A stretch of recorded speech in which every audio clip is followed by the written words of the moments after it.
Hello, this is Mr. Paget here with a short video on Gale databases made easier.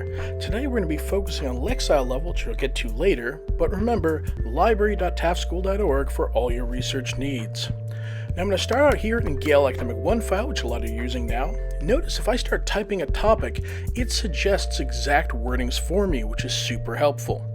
I've of course got full text documents selected, so I get only things I can read, but down here we get Lexile measure.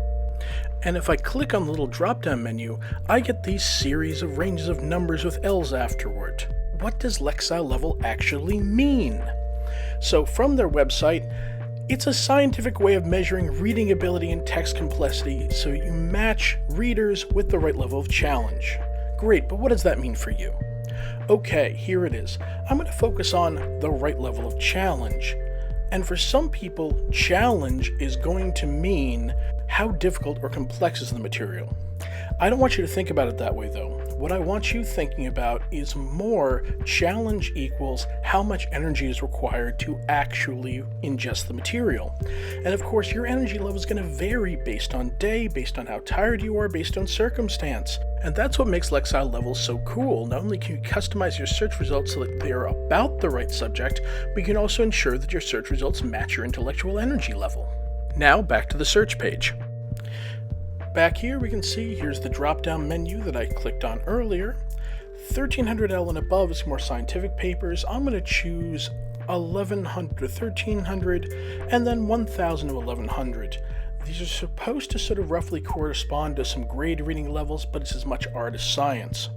After I hit the search button, you can see up at the top the Lexile measure is up there as part of my applied filters, and that tells me that everything here I'm seeing in results is going to be in that Lexile range.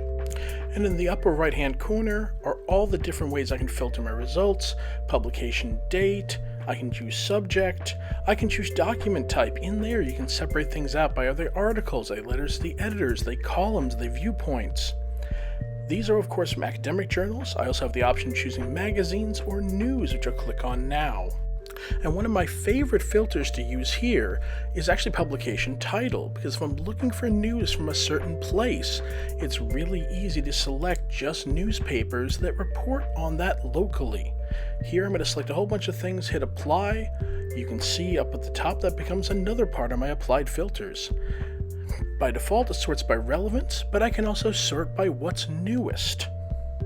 So the last question is, how do I then adjust my Lexile level? In the upper right-hand corner, which says Filter My Results, I can click on Lexile Measure and select a whole new range. You can select things that overlap completely, it doesn't really matter, and when I hit Apply, that new Lexile level is going to replace my old one. So it essentially runs a new search with that new Lexile level applied. So if you want the old Lexile level as well, you need to click those buttons too. Thank you so much for your time and attention. As always, feedback is appreciated, and have a great day.